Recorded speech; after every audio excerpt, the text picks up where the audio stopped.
अयोध्या को पीएम मोदी ने दी 15,000 करोड़ की सौगात।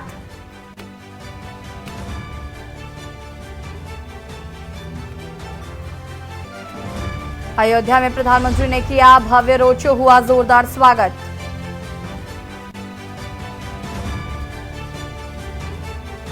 अयोध्या में प्राण प्रतिष्ठा के लिए भगवान राम की मूर्ति फाइनल। श्याम वर्ण की मूर्ति की होगी प्राण प्रतिष्ठा। ट्रस्ट ने बैठक के बाद 3 में से 1 मूर्ति की फाइनल।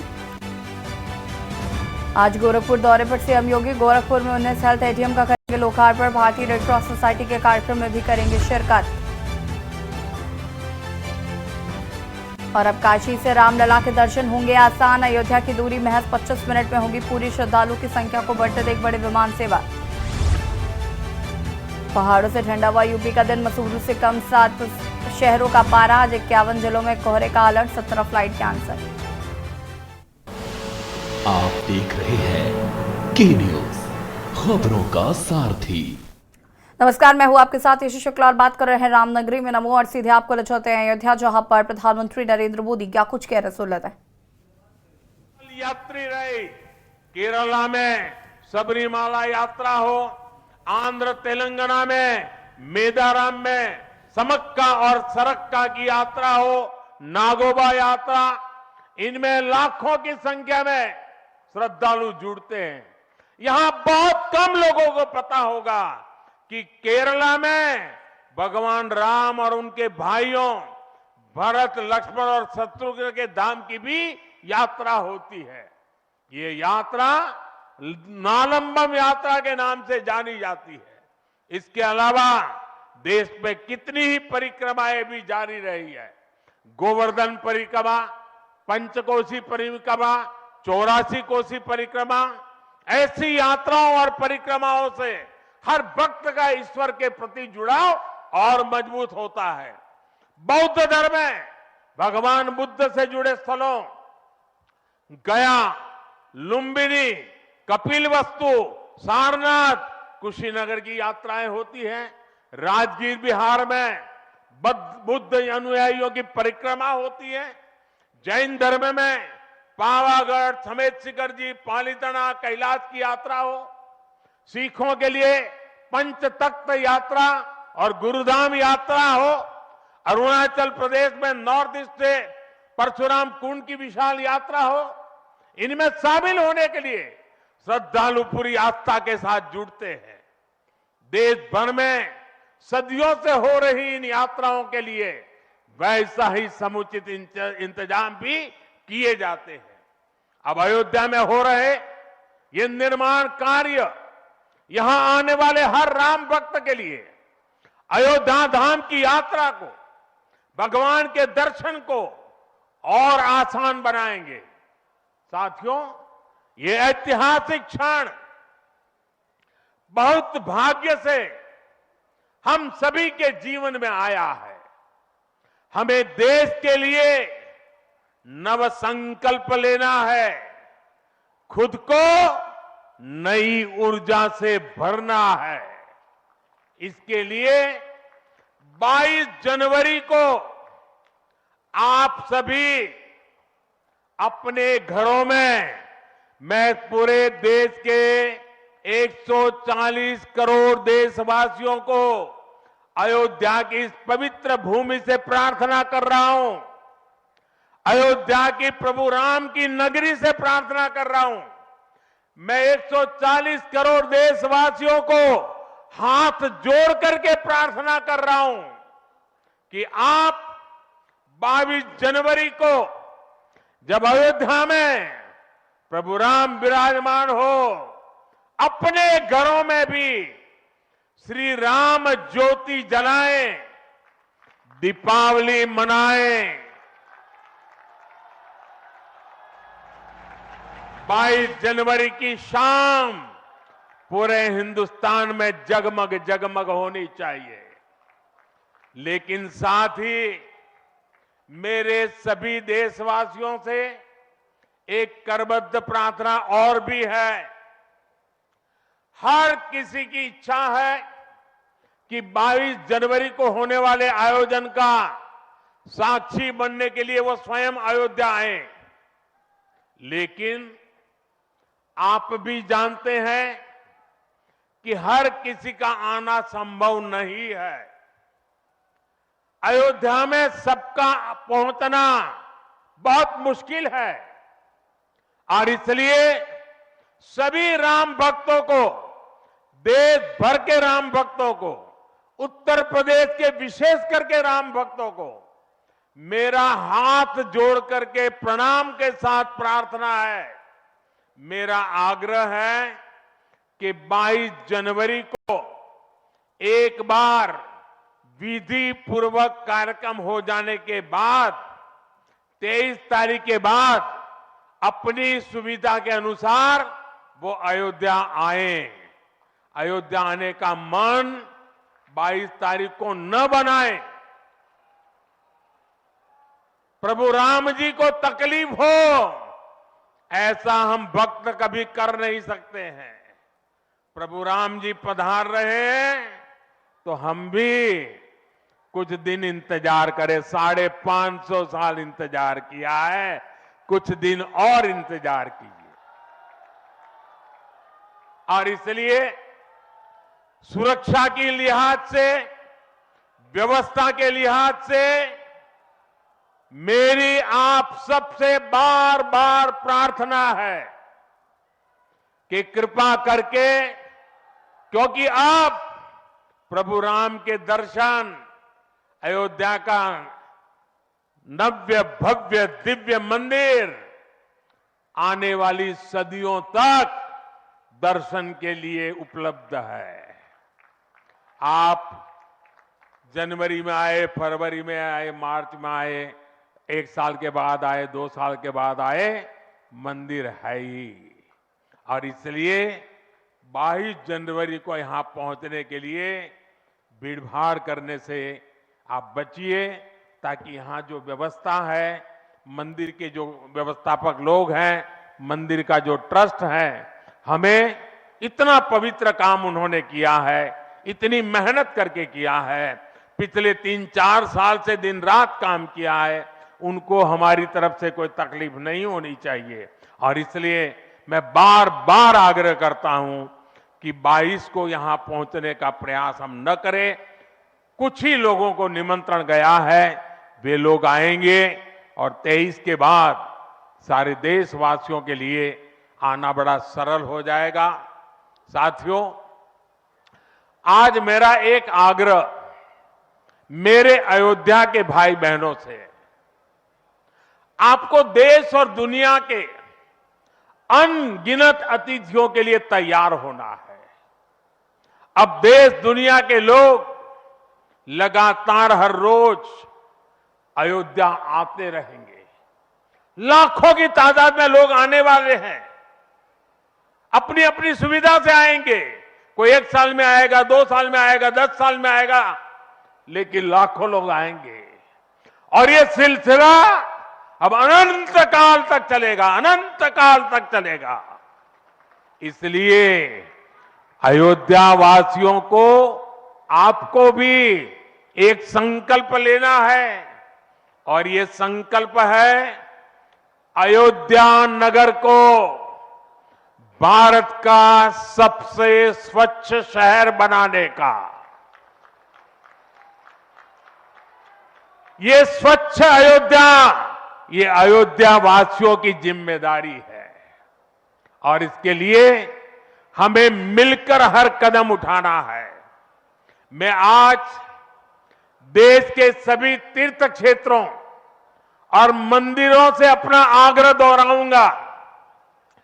देश भर के लोगों से मेरी प्रार्थना है, भव्य राम मंदिर के निर्माण के निमित्त 1 सप्ताह पहले 14 जनवरी मकर संक्रांति के दिन से पूरे देश के छोटे मोटे सब तीर्थ स्थलों पर स्वच्छता का एक बहुत बड़ा अभियान चलाया जाना चाहिए। हर मंदिर, हिंदुस्तान के हर कोने में हमें उसकी सफाई का अभियान मकर संक्रांति 14 जनवरी से 22 जनवरी तक हमें चलाना चाहिए। प्रभु राम पूरे देश के हैं, और प्रभु राम जी जब आ रहे हैं तो हमारा एक भी मंदिर, हमारा एक भी तीर्थ क्षेत्र उसका और उसके परिसर के इलाके का अस्वच्छ नहीं होना चाहिए, गंदगी नहीं होना चाहिए। साथियों, अब से कुछ देर पहले मुझे अयोध्या नगरी में ही एक और सौभाग्य प्राप्त हुआ है। आज मुझे खुशी है ये बताते हुए कि उज्ज्वला गैस कनेक्शन की 10 करोड़वीं लाभार्थी बहन के घर मुझे जाकर के चाय पीने का मौका मिला। जब 1 मई 2016 को हमने यूपी के बलिया से उज्ज्वला योजना शुरू की थी तो कोई कल्पना भी नहीं कर सकता था कि ये योजना सफलता की इस ऊंचाई पर पहुंचेगी। इस योजना ने करोड़ों परिवारों का, करोड़ों माताओं बहनों का जीवन हमेशा के लिए बदल दिया है। उन्हें लकड़ी के धुएं से मुक्ति दिलाई है। साथियों, हमारे देश में गैस कनेक्शन देने का काम 60-70 साल पहले शुरू किया गया था, 6-7 दशक पहले। लेकिन 2014 तक हालत ये थी कि 50-55 साल में सिर्फ 14 करोड़ गैस कनेक्शन ही दिए जा चुके थे, यानी 5 दशक में 14 करोड़, जबकि हमारी सरकार ने 1 दशक में 18 करोड़ नए गैस कनेक्शन दिए हैं। और इस 18 करोड़ में 10 करोड़ गैस कनेक्शन मुफ्त में दिए गए हैं, उज्ज्वला योजना के तहत दिए गए हैं। जब गरीब की सेवा की भावना हो, जब नियत नेक हो, तो इसी तरह से काम होता है, इसी तरह के नतीजे मिलते हैं। आजकल कुछ लोग मुझसे पूछते हैं कि मोदी की गारंटी में इतनी ताकत क्यों है? मोदी की गारंटी में इतनी ताकत इसलिए है क्योंकि मोदी जो कहता है वो करने के लिए जीवन खपा देता है। मोदी की गारंटी पर आज देश को इसलिए भरोसा है क्योंकि मोदी जो गारंटी देता है उसे पूरा करने के लिए मोदी की गारंटी में इतनी ताकत इसलिए है क्योंकि मोदी जो कहता है वो करने के लिए जीवन खपा देता है। मोदी की गारंटी पर आज देश को इसलिए भरोसा है क्योंकि मोदी जो गारंटी देता है उसे पूरा करने के लिए दिन रात एक कर देता है। ये अयोध्या नगरी भी तो इसकी साक्षी है। और मैं आज अयोध्या के लोगों को फिर से विश्वास दूंगा कि इस पवित्र धाम के विकास में हम कोई कोर कसर बाकी नहीं छोड़ेंगे। श्री राम हम सभी पर आशीर्वाद रखें, इसी कामना के साथ अपनी वाणी को विराम देता हूं। प्रभु श्री राम के चरणों में प्रणाम करता हूं और आप सबको विकास कार्यों की बधाई देता हूं। मेरे साथ बोलिए, सियावर रामचंद्र की, सियावर रामचंद्र की, सियावर रामचंद्र की, भारत माता की, भारत माता की, भारत माता की। बहुत बहुत धन्यवाद। संकल्पों की सिद्धि की गारंटी भी है। जोरदार तालियों के साथ विदा दें माननीय प्रधानमंत्री जी को। कि अयोध्या देश के नक्शे पर स्थापित होगा और साथ ही साथ उन्होंने यहाँ पर जो तस्वीरें दिखाई, आपको बता दें कि प्रधानमंत्री नरेंद्र मोदी ने आज यहाँ पर अयोध्या को करोड़ों की सौगात दी है। साथ ही साथ अयोध्या में महर्षि वाल्मीकि एयरपोर्ट का भी आज उद्घाटन किया है। रुकेंगे एक छोटे से ब्रेक के लिए, जल्द हाजिर होते हैं। आप देख रहे हैं के न्यूज, खबरों का सारथी। ब्रेक के बाद एक बार फिर से आप सभी का स्वागत है और रुख करेंगे खबरों का। मेरठ से खबर, जहां पर नगर निगम बना जुआंग का अखाड़ा। बोर्ड बैठक की मीटिंग में हुआ जमकर हंगामा और मारपीट। बचाव में एमएलसी धर्मेंद्र भारद्वाज नीचे गिरे। मंत्री सोमेंद्र तोमर भी मीटिंग में थे मौजूद। पार्षदों में हुई मारपीट और जमकर हुआ हंगामा। सत्ता पक्ष और सपा एमआईएम के पार्षद भिड़े। पुलिस से जमकर भांजी लाठियां।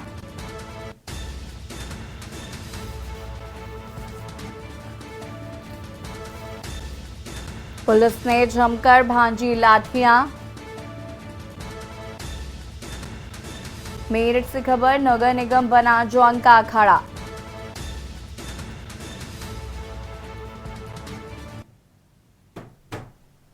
पुलिस ने जमकर भांजी लाठियां। सत्ता पक्ष और विपक्ष के पार्षद आपस में भिड़े। जमकर हुए मारपीट और लड़ाई।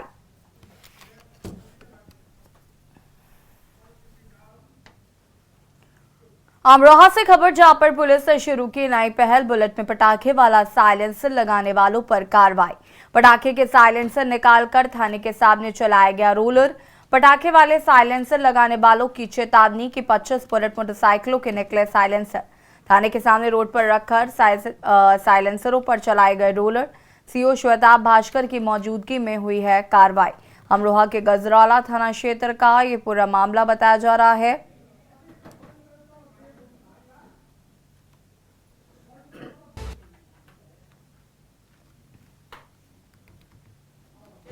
अमरोहा में पुलिस ने शुरू की नई पहल। बुलेट पर पटाखे वाला साइलेंसर लगाने वालों पर की कार्रवाई। पटाखे के साइलेंसर नकारकर थाने के सामने चलाया पटाखों पर रोलर। पटाखे वाले साइलेंसर लगाने वालों को चेतावनी भी दी है। 25 बुलेट मोटरसाइकिलों के निकाले गए साइलेंसर। थाने के सामने रोड पर रखकर साइलेंसरों पर चलाए रोलर। सीओ श्वेताब भास्कर की मौजूदगी में कार्रवाई की गई। अमरोहा के गजरौला थाना क्षेत्र का ये पूरा मामला बताया जा रहा।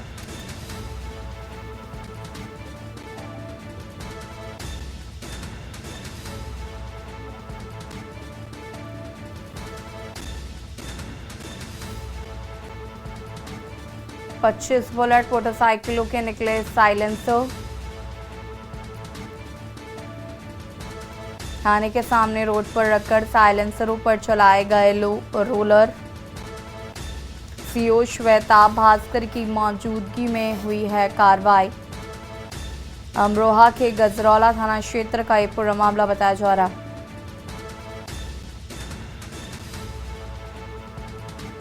अमरोहा पुलिस ने शुरू की नई पहल।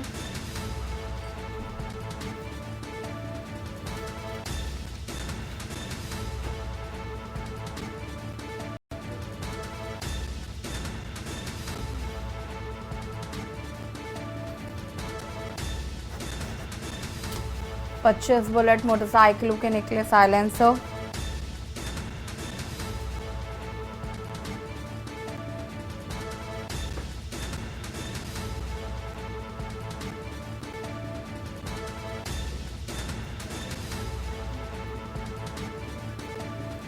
और इसी खबर पर ज्यादा जानकारी के लिए संवाददाता शेरब चौधरी हमारे साथ जुड़ चुके हैं। शेरब, क्या कुछ जानकारी है? एक नई पहल की शुरुआत यहाँ पर की गई है प्रशासन द्वारा। बता दें, अमरोहा पुलिस ने ये नई पहल की शुरुआत की है, जहाँ पे जो गजरौला में जो श्वेताब भास्कर के जो मौजूदगी में ये एक कार्रवाई की गई है। इसमें बुलेट मोटरसाइकिल में जो पटाखे छोड़ने वाले जो लड़के थे उन पटाखे छोड़ने पे एक लगाम कसने की एक कवायद शुरू की है, जिसमें जो साइलेंसर निकाल के उनके थाने के सामने रख के और उन पे जो है वो रोलर चलाया गया है। इससे ये भी संदेश दिया है अमरोहा पुलिस ने कि जो परसों को नए साल होगा उसमें जो है उससे पहले कोई भी किसी तरह की कोई ऐसी कोई भी परेशानी नहीं आनी चाहिए और जो है अपने घरों में रहकर ही नए साल को पूरी तरह से मनाएं और थाने के सामने इन सारे साइलेंसरों को रख के उन पे जो रोलर चलवाने की कवायद शुरू की है, ये अपने आप में बहुत बड़ी पहल है। जी ठीक है शेरा, बहुत बहुत शुक्रिया आपका जवाब जानकारी साझा करने के लिए। पटाखे वाले साइलेंसर लगाने वालों को चेतावनी दी गई है और इस तरीके से एक नई पहल की शुरुआत 25 बुलेट मोटरसाइकिलों के निकाले गए साइलेंसर, उसके बाद उन पर रोलर चलाया गया।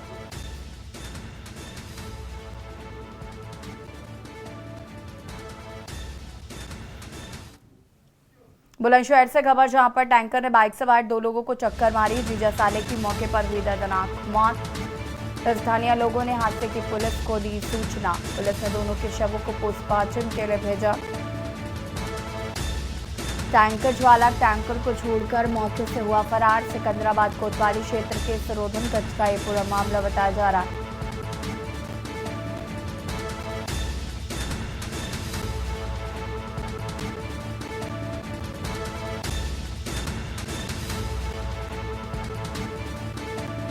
पुलिस ने दोनों के शव को पोस्टमार्टम के लिए भेजा। टैंकर चालक टैंकर को छोड़कर मौके से हुआ फरार।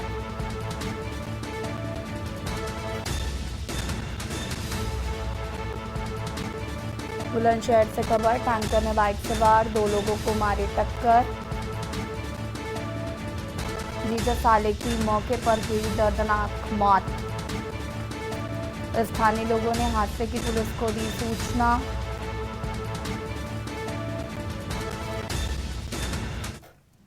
और यहाँ रुकेंगे छोटे से ब्रेक के लिए। ब्रेक के बाद खबरों का सिलसिला आगे बढ़ाएंगे हमारे सहयोगी मनोज कौरचे। नमस्कार, मैं हूं मनोज माना। शुरू करेंगे खबरों का, उससे पहले सीधे आपको लिए चलते हैं राजस्थान के राजभवन, जहां मंत्रिमंडल विस्तार चल रहा है। सीधी तस्वीरें राजस्थान के राजभवन से आपको दिखा रहे हैं। राजस्थान सरकार की नई मंत्रिमंडल का विस्तार चल रहा है।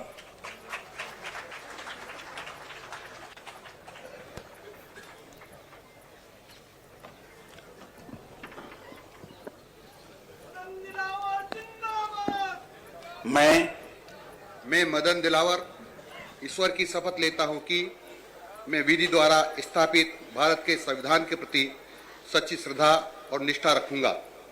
मैं भारत की प्रभुता और अखंडता अक्षुण्ण रखूंगा। मैं राजस्थान राज्य के मंत्री के रूप में अपने कर्तव्यों का श्रद्धापूर्वक और शुद्ध अंतःकरण से निर्वहन करूंगा तथा मैं भय या पक्षपात, अनुराग या द्वेष के बिना सभी प्रकार के लोगों के प्रति संविधान और विधि के अनुसार न्याय करूंगा। मैं मदन दिलावर ईश्वर की शपथ लेता हूं कि जो विषय राजस्थान राज्य के मंत्री के रूप में मेरे विचार के लिए लाया जाएगा अथवा मुझे ज्ञात होगा, उसे किसी व्यक्ति या व्यक्तियों को तब के सिवाय जबकि ऐसे मंत्री के रूप में अपने कर्तव्य के सम्यक निर्वहन के लिए ऐसा करना अपेक्षित हो, मैं प्रत्यक्ष अथवा अप्रत्यक्ष रूप से संसूचित या प्रकट नहीं करूंगा। भारत माता की जय।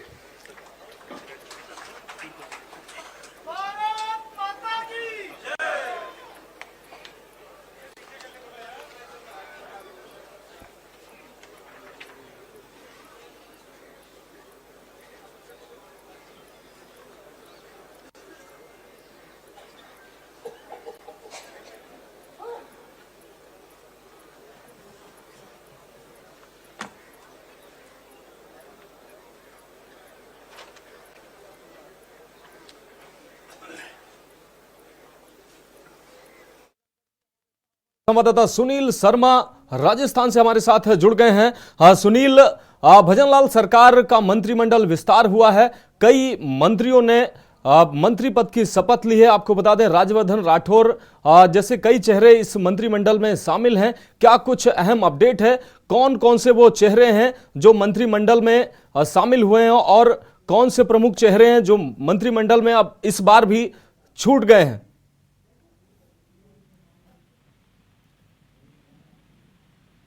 सुनील, क्या आप हमें सुन पा रहे हैं?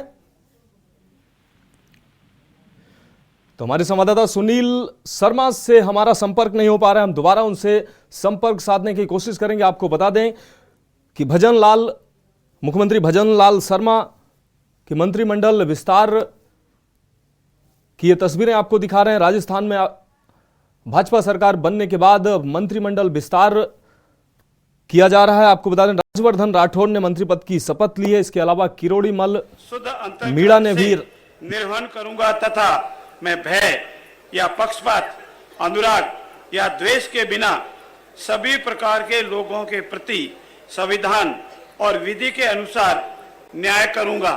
मैं जोगाराम पटेल ईश्वर की शपथ लेता हूं कि जो विषय राजस्थान राज्य के मंत्री के रूप में मेरे विचार के लिए लाया जाएगा अथवा मुझे ज्ञात होगा, उसे किसी व्यक्ति या व्यक्तियों को तब के सिवाय जबकि ऐसे मंत्री के रूप में अपने कर्तव्यों के सम्यक निर्वहन के लिए ऐसा करना अपेक्षित हो, मैं प्रत्यक्ष अथवा अप्रत्यक्ष रूप से संसूचित या प्रकट नहीं करूंगा। जय राजेश्वर।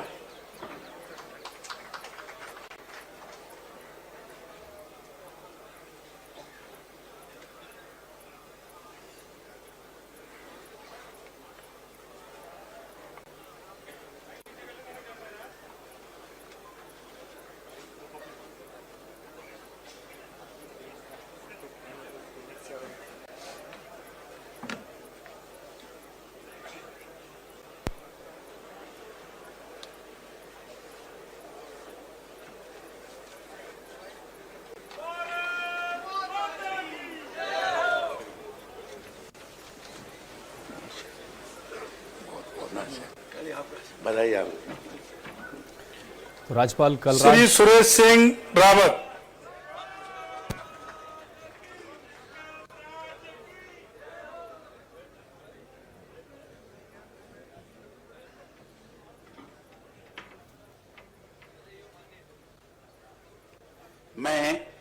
मैं सुरेश सिंह रावत ईश्वर की शपथ लेता हूं कि मैं विधि द्वारा स्थापित भारत के संविधान के प्रति सच्ची श्रद्धा और निष्ठा रखूंगा।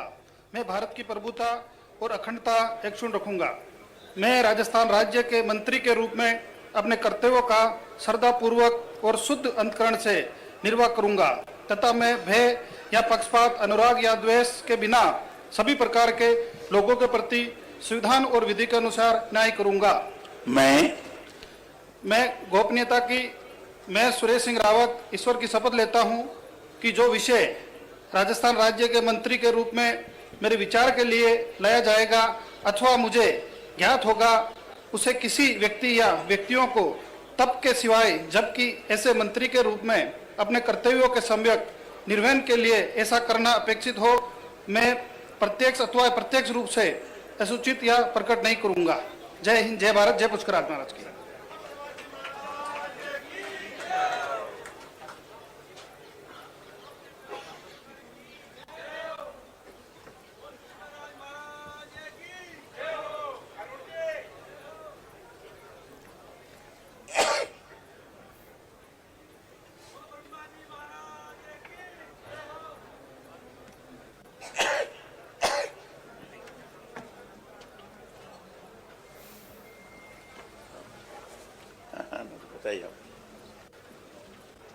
श्री अविनाश गहलोत।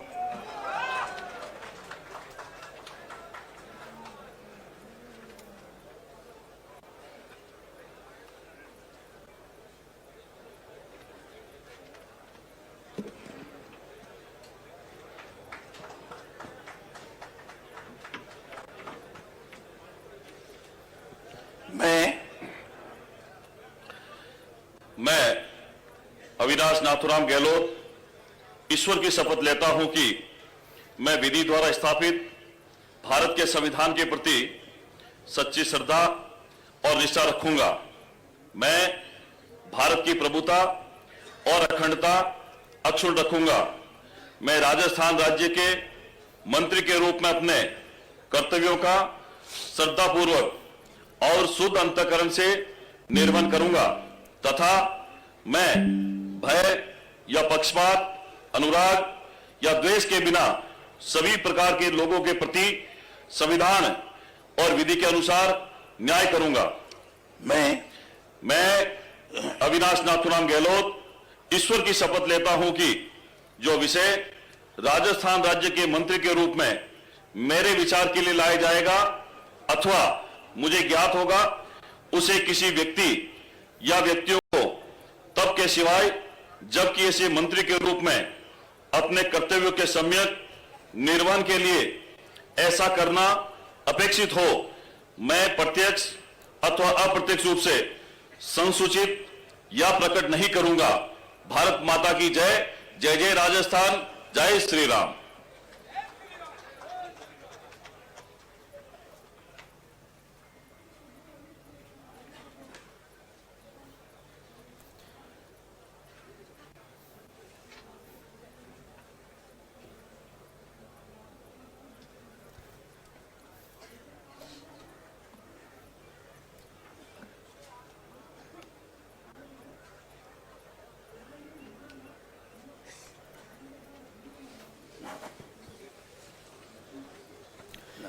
तो अविनाश गहलोत ने मंत्री पद की शपथ ली है।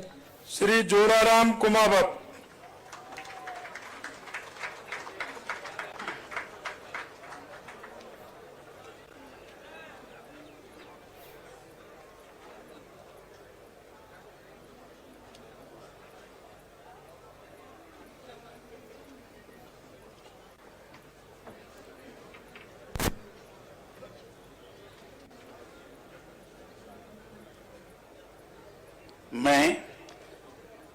मैं जोराराम कुमावत ईश्वर की शपथ लेता हूं कि मैं विधि द्वारा स्थापित भारत के संविधान के प्रति सच्ची श्रद्धा और निष्ठा रखूंगा।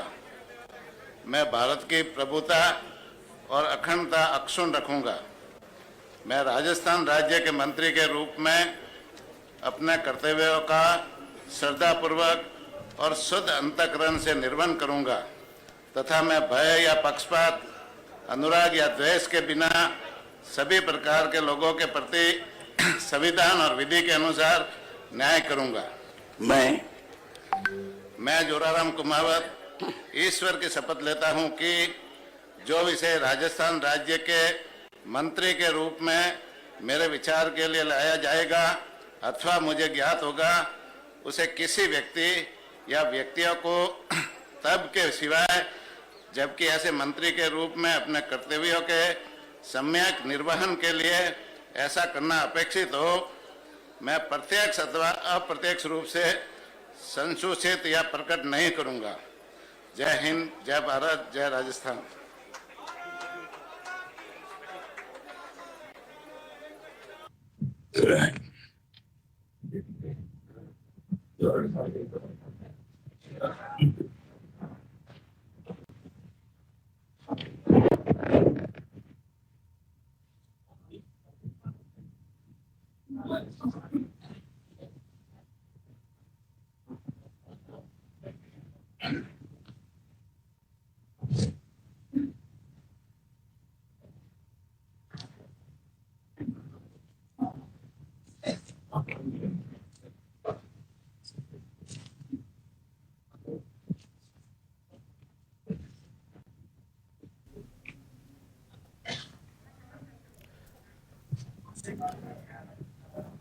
तो राजस्थान में भजनलाल सरकार का मंत्रिमंडल विस्तार चल रहा है। कई मंत्रियों ने मंत्री पद की शपथ ली है। आपको बता दें, बाबूलाल खरांडी, जोगाराम पटेल, राजवर्धन सिंह राठौर, किरोड़ीमल मीणा, ये तमाम नाम हैं जिन्होंने मंत्री पद की शपथ ली है।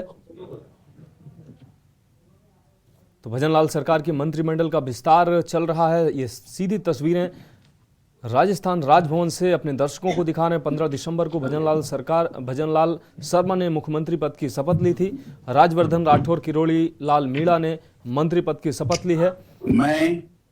मैं हेमंत मीणा ईश्वर की शपथ लेता हूं कि मैं विधि द्वारा स्थापित भारत के संविधान के प्रति सच्ची श्रद्धा और निष्ठा रखूंगा। मैं भारत की प्रभुता और अखंडता को अक्षुण्ण रखूंगा।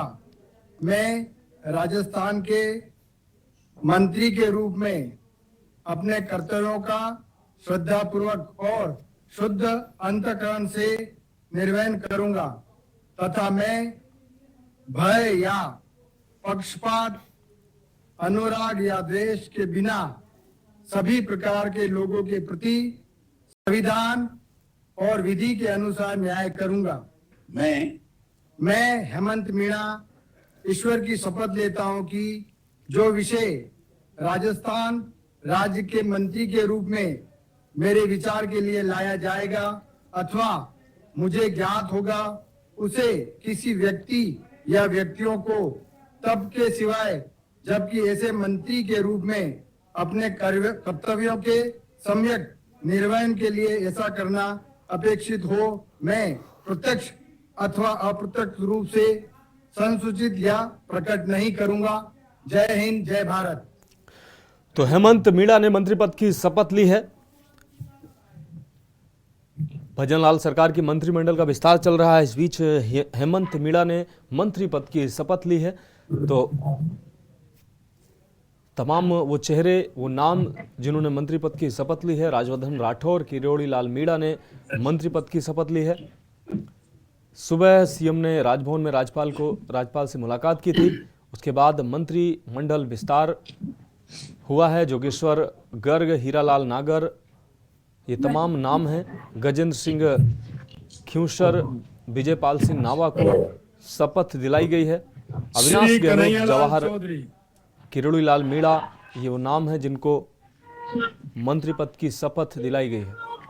तो ये सीधी तस्वीरें जयपुर राजभवन से अपने दर्शकों को दिखा रहे हैं।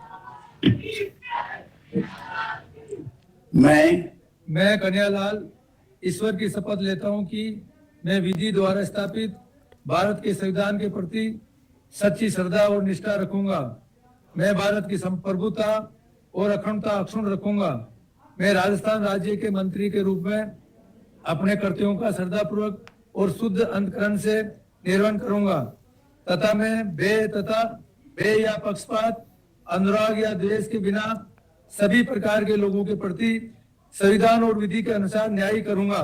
मैं कन्हैयालाल ईश्वर की शपथ लेता हूं कि जो विषय राजस्थान राज्य के मंत्री के रूप में मेरे विचार के लिए लाया जाएगा अथवा मुझे ज्ञात होगा, उसे किसी व्यक्ति या व्यक्तियों को तब के सिवाय जबकि ऐसे मंत्री के रूप में अपने कर्तव्यों के समय निर्वहन के लिए ऐसा करना अपेक्षित हो, मैं प्रत्यक्ष अथवा अप्रत्यक्ष रूप से संसूचित या प्रकट नहीं करूंगा।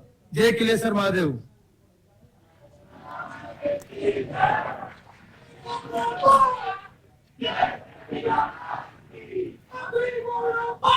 तो जयपुर से राजभवन की ये सीधी तस्वीरें, मंत्रिमंडल का विस्तार, भजनलाल शर्मा सरकार के मंत्रिमंडल विस्तार की ये सीधी तस्वीरें अपने दर्शकों को दिखा रहे हैं।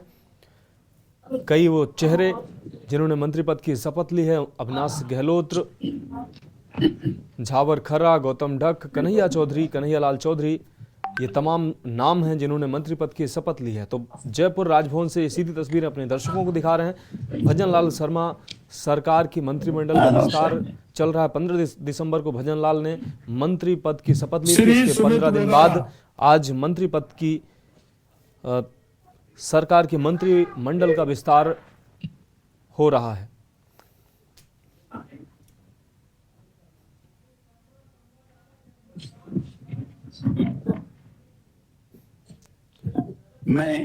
मैं सुमित गोदारा ईश्वर की शपथ लेता हूं कि मैं विधि द्वारा स्थापित भारत के संविधान के सच्ची श्रद्धा और निष्ठा रखूंगा। मैं भारत की प्रभुता और अखंडता अक्षुण्ण रखूंगा। मैं राष्ट्र के रूप में अपने कर्तव्यों का श्रद्धापूर्वक और शुद्ध अंतःकरण से निर्वहन करूंगा तथा मैं भय या पक्षपात, अनुराग या द्वेष के बिना सभी प्रकार के लोगों के प्रति। और इस खबर पर ज्यादा जानकारी के लिए हमारे साथ हमारे संवाददाता अनिल शर्मा हमारे साथ जुड़े हुए हैं। अनिल, अगर बात की जाए भजनलाल शर्मा मंत्रिमंडल का, सरकार के मंत्रिमंडल का विस्तार चल रहा है, कई वो नाम जो बड़े चेहरे थे वो इस मंत्रिमंडल में जगह बनाने में कामयाब नहीं हो पाए हैं।